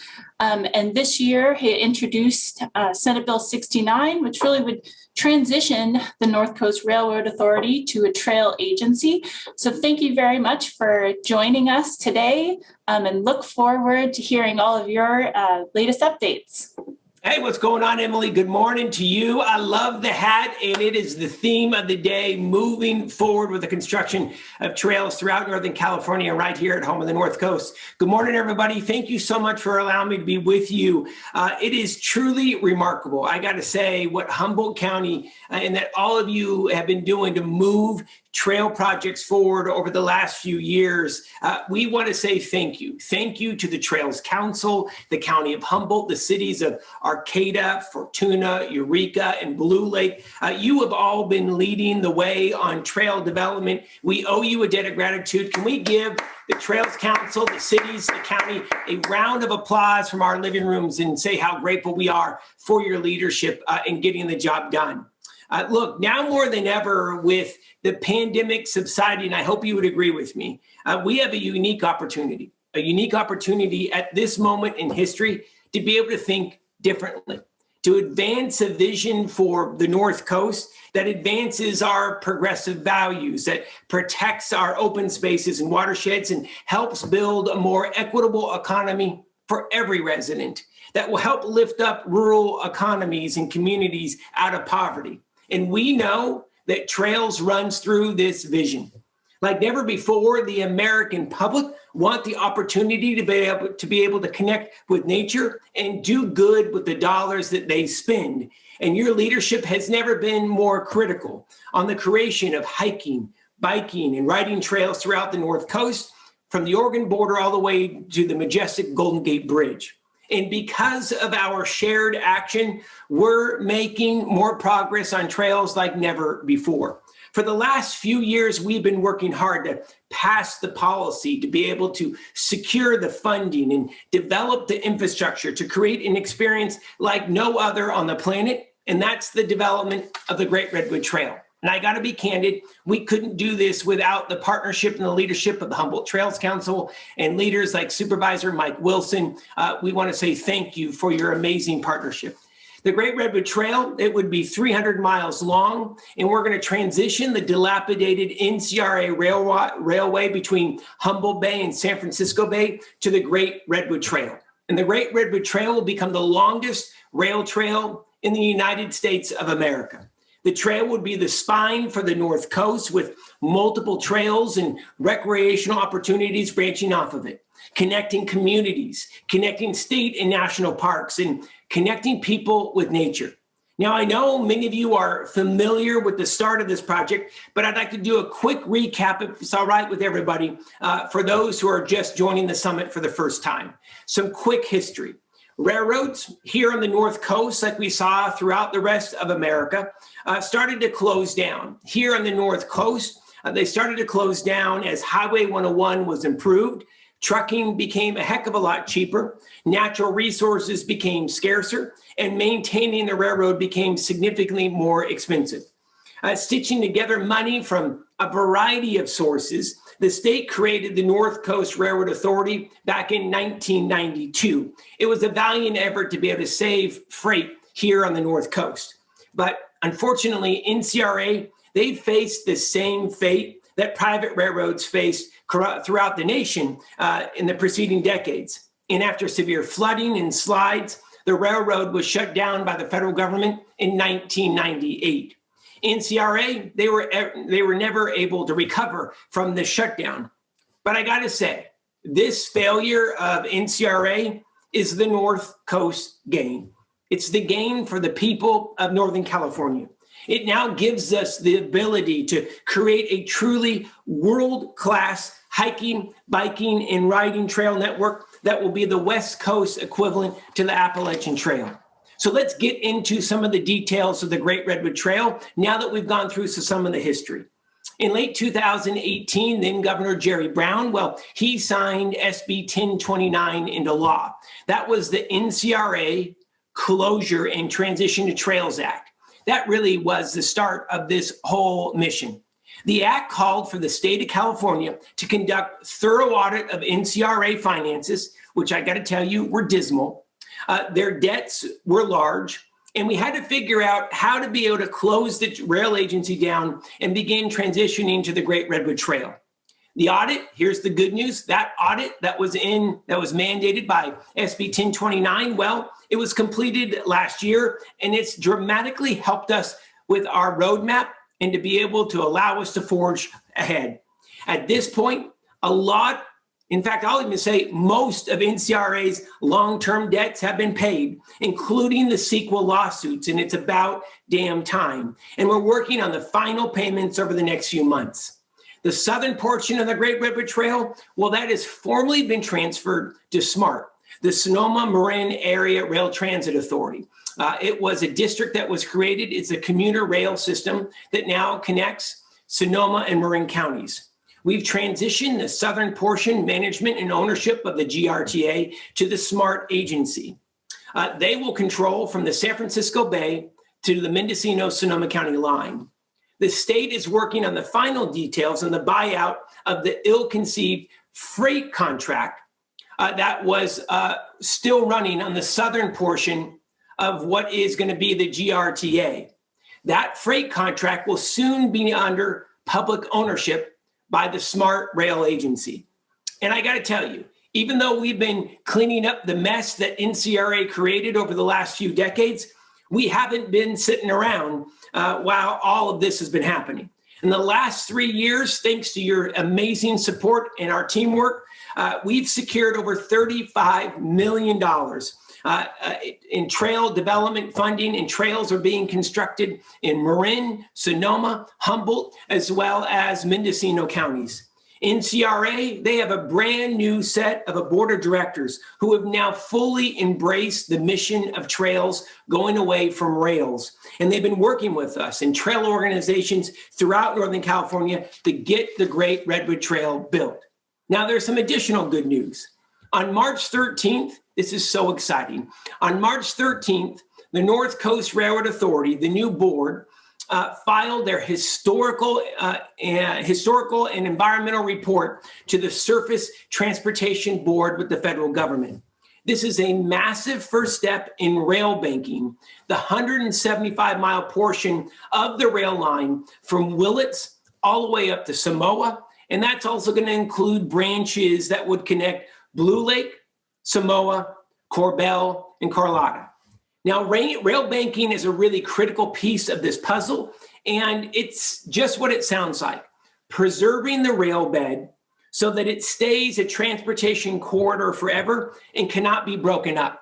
What we are really concerned about is that this rail bed would be broken up by private landowners, and this will preserve the rail bed for trails in perpetuity, with the excellent added benefit that it could be turned into a trail as long as there is not a freight operator that would operate on that line. And let's just be candid. My opinion, let's be candid.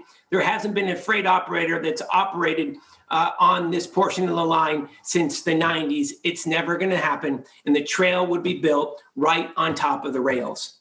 Now, this has been done hundreds of times across the nation over the past many decades. In fact, 25,000 miles of rail has been transitioned to trails in rural communities and urban centers throughout America.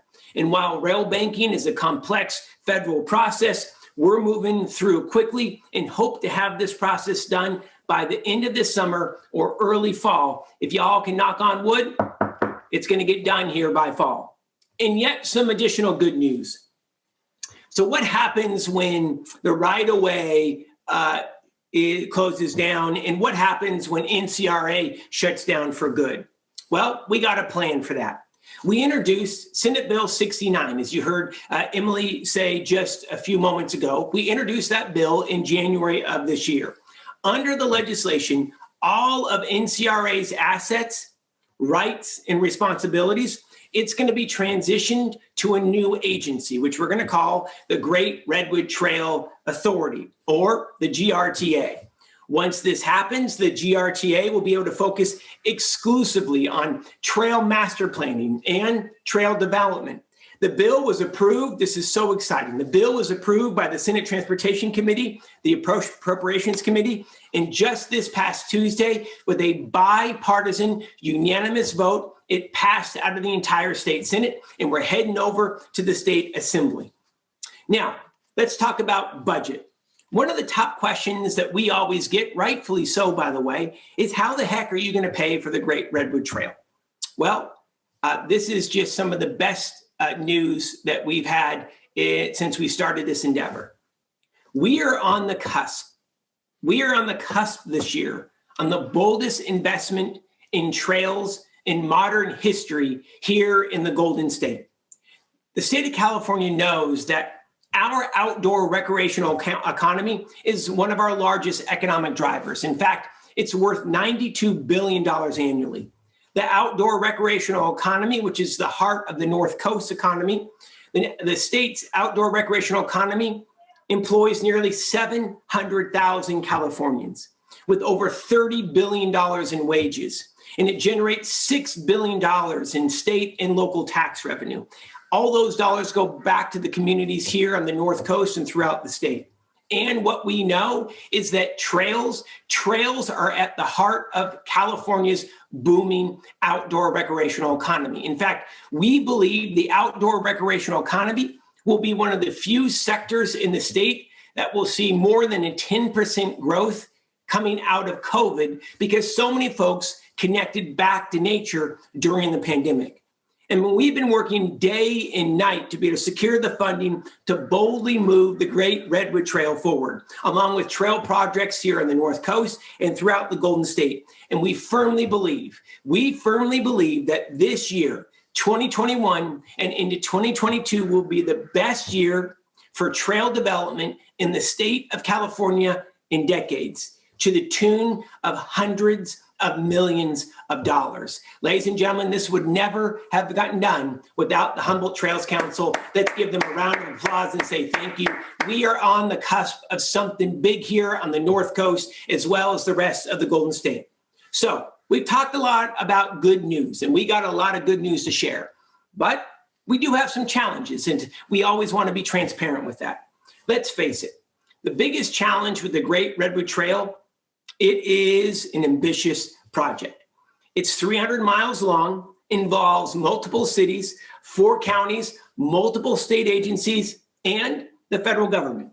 We still have to finish unwinding the NCRA, which we'll have done here in the next 6 to 12 months. And we have a lengthy master planning process in front of us that needs to include thorough environmental analysis, and it's going to include some cleanup.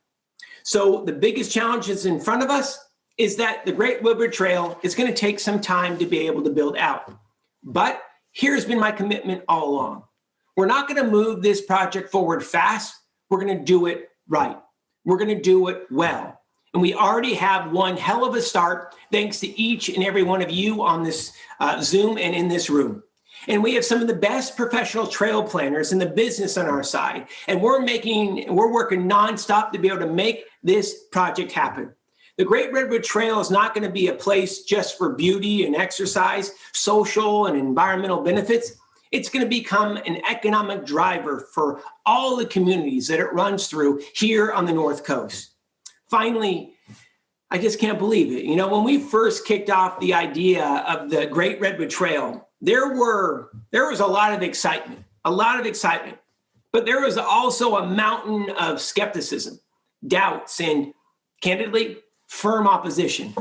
Believe it or not, there are still folks out there that actually believed a train might somehow magically appear on this line and head up the Eel River Canyon.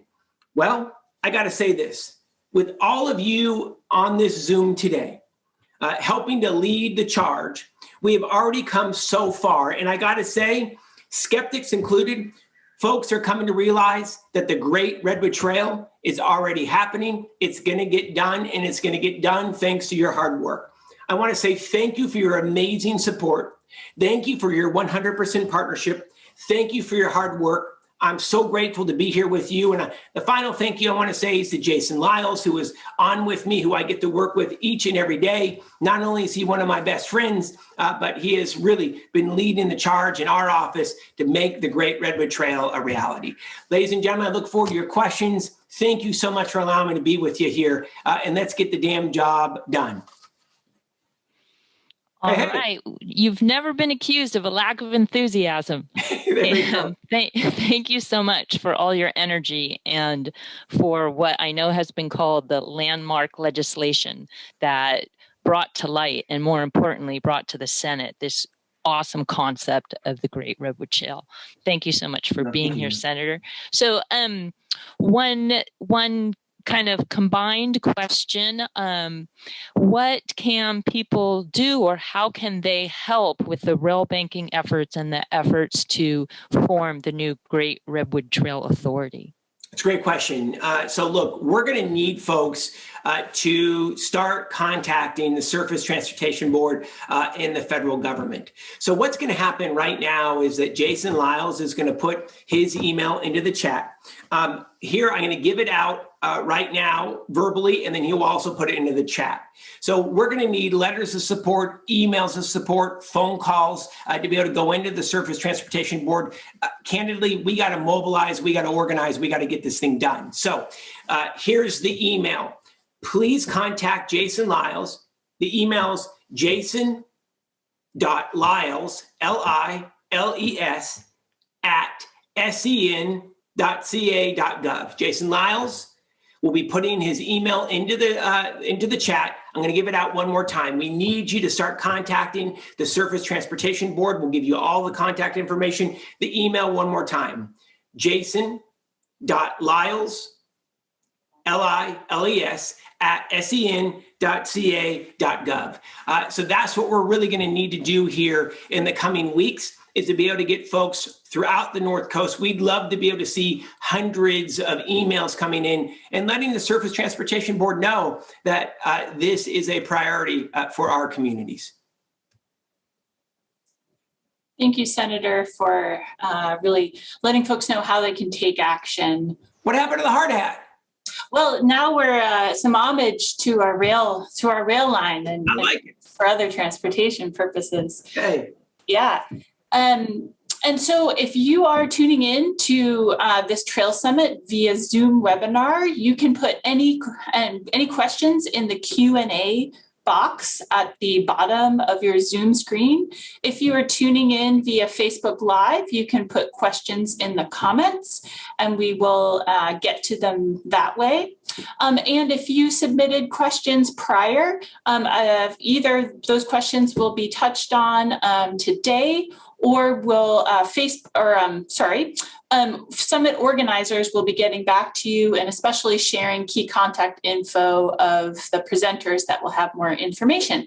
But we have some more questions in the queue, and I think this one can be addressed to Hank. And there has been a number of questions in the chat about the term non-motorized transportation and also about electric bicycles. And so non-motorized transportation has kind of been an accepted general term for non-vehicular gas-powered motorized transportation. But this term really also encompasses motorized wheelchairs and pedal assist electric bikes. So kind of two questions for you, Hank. What considerations will be given for a variety of motorized methods of transport needed for those with disabilities? And are there different categories of electric bikes allowed on local trails? And is there a speed limit? Thank you, Emily. Yeah, I'll take those two questions. And I'll address the first question in the context of the Humboldt Bay Trail. So the Humboldt Bay Trail is being developed primarily with transportation funds. And so it's intended to provide an alternative to highways. And that really enhances safety and makes it accessible for a wide variety of users. The predominant users will be bicyclists and pedestrians, but it's also important to emphasize that the Humboldt Bay Trail will be accessible to self-propelled wheelchairs and other approved mobility devices. And so it's really important that that the Humboldt Bay Trail and other transportation trails be accessible for people with disabilities. And so there's a real commitment to ensure that we meet the design standards for that. And then a few years ago, California did pass a law that cleared bicycles. And so these are also known as e-bikes. And there are three types of e-bikes. The Class 1 and Class 2 e-bikes have a maximum speed of 20 miles per hour. And under state law, those are defined as not being motor vehicles. And so under state law, e-bikes, Class 1 and Class 2 e-bikes are allowable on paved bike paths unless a local jurisdiction passes an ordinance to the contrary. So there's a presumptive allowance for Class 1 and Class 2 e-bikes that have that maximum speed of 20 miles per hour. Certainly e-bike riders should be considerate of the other users, be aware of their speeds, and yield to other cyclists and pedestrians.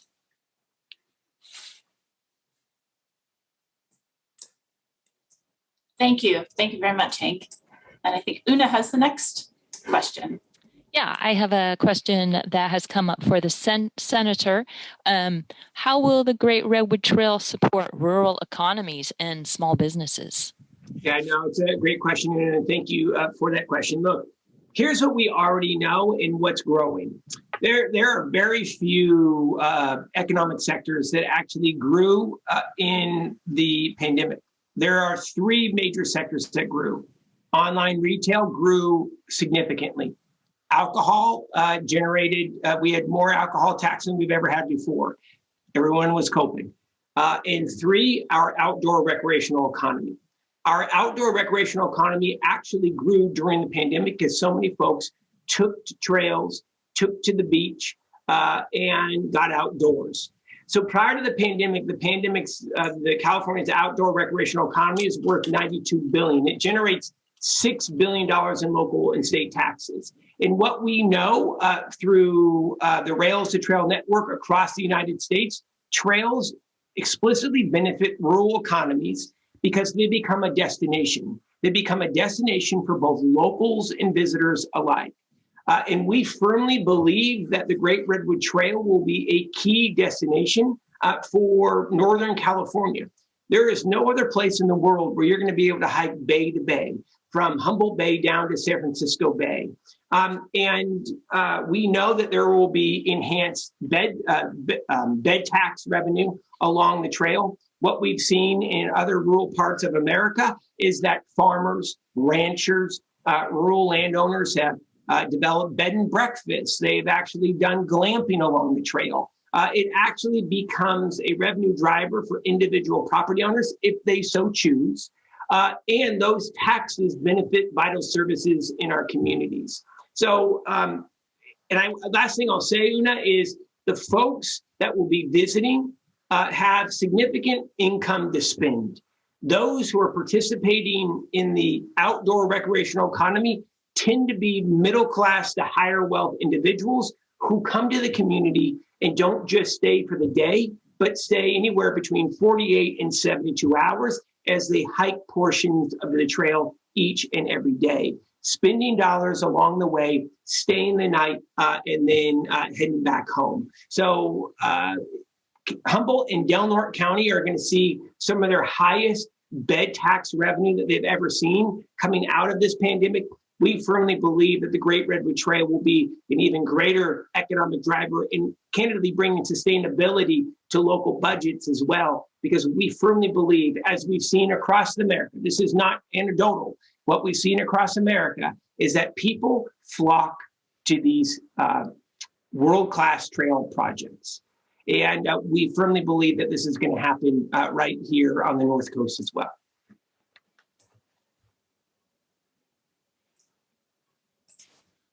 Thank you. Emily? Yes. So we have a next question for Hank with more specifics. A participant looking for more understanding of the Annie and Mary Trail segment between Blue Lake and Glendale, and seeing if you can speak to what the separation of the trail will be like from Highway 299. Sure. So the Annie and Mary Trail segment from Blue Lake to Glendale is envisioned to extend kind of northwest from Charlton Road and to go along the railroad grade there, to go through a tunnel under Highway 299. That existing tunnel provides great separation from the highway. And then we're envisioning that the trail would curve westward and would be situated within the Caltrans right-of-way at the far end. So it would be within the right-of-way fence, and it would go parallel to Highway 299 until it got to Glendale Drive. And so that's the proposed alignment there. The Caltrans right-of-way is wide there, and situating the trail there would allow us to avoid encroaching onto the adjacent ranch. And part of the design includes looking at appropriate locations where there may be a need for a cable barrier to enhance safety between the trail and the highway. So that's the current trail alignment proposed there. Thank you for more of that detail, Hank. Okay, we didn't plan it this way. It just seems to be happening. I have now a question for the senator. Two related questions were, how will the different counties coordinate together to plan the Great Redwood Trail, and then this one, and then how will local communities be able to participate in the master planning and prioritize segments? Yeah, it's a great question. So number one is, let's talk about the master planning process and how counties are going to participate. So number one, there are representatives, elected representatives from Humboldt, Mendocino, and Sonoma counties currently on the NCRA Board of Directors. We have majority of county supervisors who are already on the board, who are coordinating right now on trail development in the master planning process. So the thought would be is that we would have individuals from both state and local counties on the new GRTA board. So not only are we going to be coordinated here locally, but we're going to have a coordinated approach when it comes to the construction operations and maintenance long-term of the Great Redwood Trail.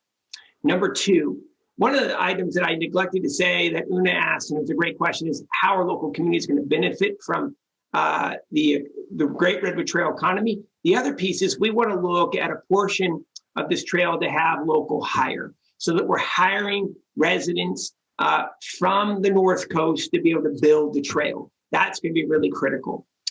The master plan process. The master plan process is going to be expansive and it's going to take us some time. And the reason being is the consultants who will be brought on to execute the master planning process with the Great Redwood Trail Authority Board will literally be going community to community, community group by community group, seeking input, seeking concerns, and answering questions. And then they're also going to be looking at the different segments of the trail. What areas of the trail can be built quicker than others? Where are we going to need to do environmental cleanup? We are going to have to deal with some of these tunnels as well. How are we going to advance the trail through, around, or over the tunnels? There are several issues that we're going to need to be able to work through, but that master plan process will develop the roadmap.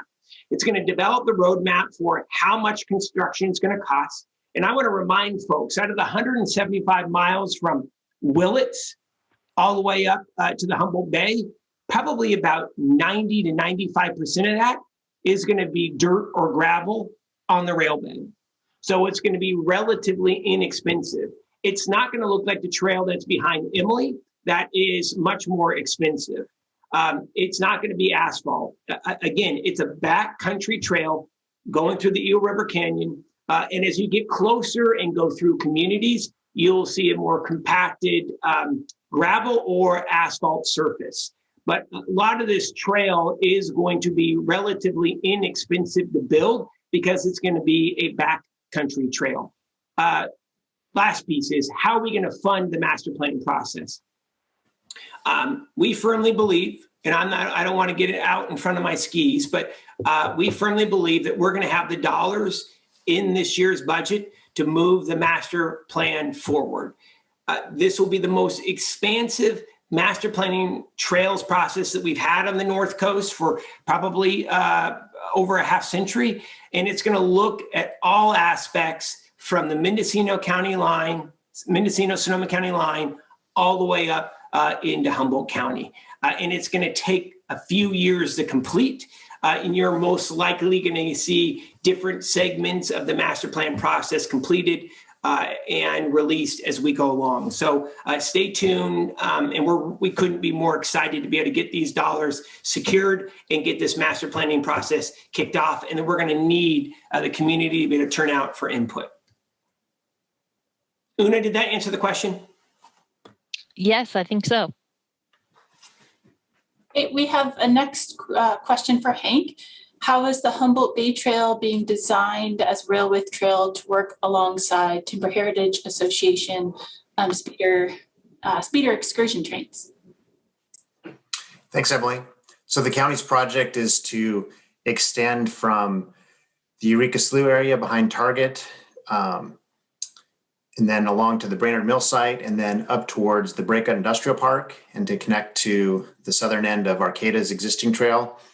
And one of the important design principles for our project was to be compatible with Timber Heritage Association speeders where they're currently being used, and to allow for expansion of that use in the future.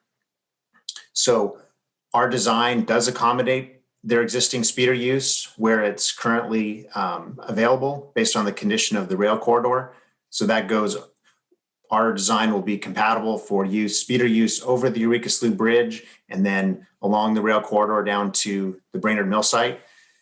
Between the Brainerd Mill site and Breakout, the rail corridor is severely damaged from erosion, and there's actually, I would say, a significant flood hazard to the highway. And so the Bay Trail is an important opportunity to invest in repairing the rail corridor and the shoreline armoring that'll protect the highway, the rail corridor, and the future trail. And we're leaving horizontal space that would allow the rails to be reestablished there if there can be funding secured by THA to do that restoration. And also having that separation between the trail and the current rail corridor provides a factor of safety from flood hazards to trail users. So it's a complicated corridor there, and there's been a lot of considerations in trying to find the optimal design. Thank you, Hank. Thanks, Hank. Senator, are there any considerations around promoting the connection of the Great Redwood Trail to the California Coastal Trail, San Francisco Bay Trail, or Bigfoot Trail, among others? It's a great question. Hell yes. We would love to be able to move that forward. Look, I just want to be honest, though. I think where our mission is right now is we got to first build the spine, right? So our focus is let's get the spine of the North Coast, master plan, and start really moving dirt. So once we have portions of that trail built, of the Great Redwood Trail built, then we're going to say, all right, it's going to make sense to be able to connect to another trail system. It's going to be able to make sense to connect to a state park or up to the national park. So think of the Great Redwood Trail as the spine, and then we're going to have feeder trails connecting to larger trail systems, state and national parks, or communities, rural communities as well. It will be well marked. As we see, like, for example, I think someone in the chat talked about the Katy Trail in Missouri. If you go out and visit the Katy Trail in Missouri, it is just like we just talked about. It is one large spine that then connects mostly rural communities, and it's well marked with signage as well as feeder trails that go into the heart of those individual downtowns. So we couldn't be more excited to be able to get this moved. And absolutely, our goal would be to connect to other major trail systems. The last thing I'll say on this, we've had representatives in Delaware County say, hey, look, we want the Great Redwood Trail to be connected with us. It is absolutely our long-term focus, but what we have to really hone in on right now is we got to get the master plan funding secured. I firmly believe we're going to do that this year. Number two, we have to get the master plan process kicked off. Number three, we got to reconstitute this board, which we'll do with the passage of SB 69.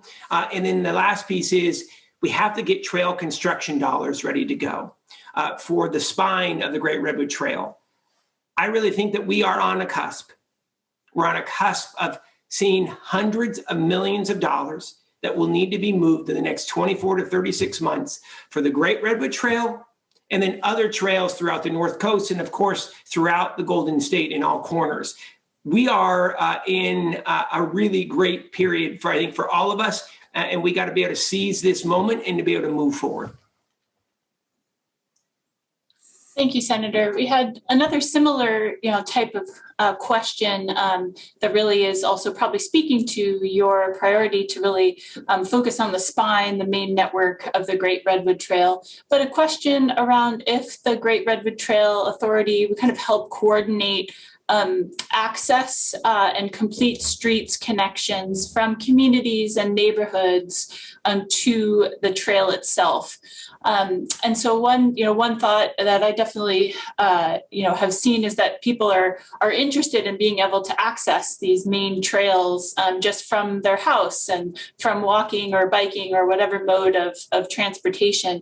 And so really see also once we are starting to expand our trail system that community members can really express that need to local jurisdictions and the Great Redwood Trail Authority to expand those complete streets connections to the trail itself. Just wondered if either of you had thoughts on that. Yeah, I'll be brief and I'll turn it over to Hank. And we're so lucky to have Hank and his leadership in moving so many issues forward all at once. So first and foremost, we need to have a new board of the Great Redwood Trail Authority that is going to have a look at not just trails, but how we connect communities and how we change the way we live with what Emily just said in the way we develop streets and connectivity with trails to city centers. So on the board, you're going to see a member of the Department of Transportation from the state, gives us an overview of transportation, right? Whether it's highways, connecting communities, or trails.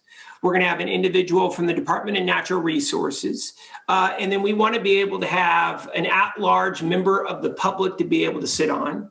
Then we'd like to be able to have the Senate and the Assembly appoint one individual each from the communities that would be that would benefit from the Great Redwood Trail. And I say that because the vision of the Great Redwood Trail, while we have to get the spine built long term, we think that this could be a game changer. And it's going to build off of the amazing work that the Humboldt Trails Council has been doing for years, by the way. We're coming late to this game. Hank and the Humboldt Trails Council have been leading this charge for so long. But Hank, I think it makes perfect sense of that everything is going to be connected to each other here in the decades to come. But I don't want to put words in your mouth, Hank. Absolutely, Senator. And, locally, City of Eureka, City of Arcata have really prioritized connecting their neighborhoods to these belt line and, more high-use corridors. And Fortuna has the same vision. The county's role is to trying to connect communities. And so I really see, an opportunity to continue to support the cities and small communities along the spine of the Great Redwood Trail. I also wanted to highlight how the Great Redwood Trail converges on the coast with the California Coastal Trail and the tremendous support of the State Coastal Conservancy. In my mind, they're one of the most productive and effective state agencies. And I know there's going to be a lot of synergy and a lot of coordination and collaboration between the Great Redwood Trail Agency and the Conservancy. And we've really got this amazing opportunity to link our amazing coast and our amazing redwood interior. Yeah, if it's okay, Emily and Una, real quick, Hank's absolutely right. In fact, we were just on a week before last with the city manager from Blue Lake and Del Arte about, there's a 2-3 mile stretch that they'd like to be able to get funding for and how we can connect the community. Again, I look at, you all have set the stage. You all have been doing the hard work that makes the Great Redwood Trail a reality. We wouldn't be here without the Humboldt Trails Council. I'm just being blunt about it. There's no way in hell that the Great Redwood Trail would be built without each and every one of you, your leadership, your advocacy, your organizing, and your mobilizing. And I really do believe that we can build off that success that you have and the foundation of success that you've established here in the years and decades to come. And I have so much gratitude, and I'm not trying to blow smoke. I've never seen a more organized organization and membership than the Humboldt Trails Council. When we need you, you get out there, you are vocal, and you are tenacious in the fight for not just the GRTA, but obviously all issues of trails. Thank you. Thank you. I appreciate that, and hear. So this is actually, when I think about it, a question for both of you. Who will build the Great Redwood Trail? So it's going to be built in segments. So this master plan process, and just laying this out here. So the master plan process is going to do an evaluation of the entire rail line. So I'm going to start from the south and work our way north. So SMART, the Sonoma Marin Area Rail Transit Authority, will build the Great Redwood Trail between Sonoma and Marin counties. And in fact, it's in the charter that was approved by voters that they have to build a trail with the train. So for the vast majority of that trail, it will run alongside the rail as it is an active commuter transportation corridor. Once you get into Mendocino County, the GRTA, the Great Redwood Trail Authority, would oversee the construction, the contracting of the trail. There are going to be some low-hanging fruit segments, for example, between Hopland and Ukiah. There's going to be some low-hanging fruit segments once you get out of the Eel River Canyon and head into central Humboldt County. So we know that it will be built in segments. It will be, we'll have to go out to bid. It will be technically a state contracting process. We're going to have to follow all state contracting rules, and it will be overseen by the Great Redwood Trail Authority. That said, if it's built in a city, inside of a city, the city would oversee that process because it's within their jurisdiction. Hank, please push back on me if you think I was incorrect on any of it. That's absolutely right. And then just to supplement that, that does provide another element of economic drivers to have these construction contracts. And what we've seen in Humboldt County is that our local construction contractors have done very well to bid for these contracts and deliver and develop, the skills and abilities to do more. Great. Thank you both. And we've been having so much fun and such great information that it is just past 11. So I want to respect everyone's time and also allow time for us all to get outside on the trails. So really want to thank all of our participants this morning. on Zoom, Facebook Live, Access Humboldt, Channel 8, and especially really want to thank all of our video presenters, and our live panelists, Hank Seemann with County Public Works and Senator Mike McGuire. A big thank you to you both and everyone for participating and sending in questions. So as we wrap up, a key thing about what you can do, if your questions were not addressed, especially around the Great Redwood Trail, Jason Lyles with Senator McGuire's office has put his email in the chat. So that's a great contact. And also getting out and enjoying our trails and also engaging with our volunteer ways to volunteer. And so again, some of those have been talked about today with the volunteer trail stewards of the Humboldt Trails Council, the Backcountry Horsemen of California, Wilderness Riders, Redwood Coast Mountain Bike Association. All of these organizations offer ways to volunteer and be involved with trails, Friends of the Annie and Mary Trail, and ways to support the railbanking efforts, and again, contacting Jason Lyles for that. And at the end of this webinar, there'll be a splash page with contact information, but especially go to humtrails.org for more contacts. And I'll pass it to Una for some final wrap up. All right. Yes. Thank you, Senator McGuire. Thank you, Mr. Seemann. That was really wonderful. And we want to thank all the audience members of those of you who are on Zoom. When you log out of this, there'll be a evaluation survey to come up. And please take the time if you have anything to share with us, what you liked and what we could do better. Hopefully next year we're live and in person, and happy to bring it to you. Thank you, Emily. Pleasure co-hosting with you. Yes, you as well, Una.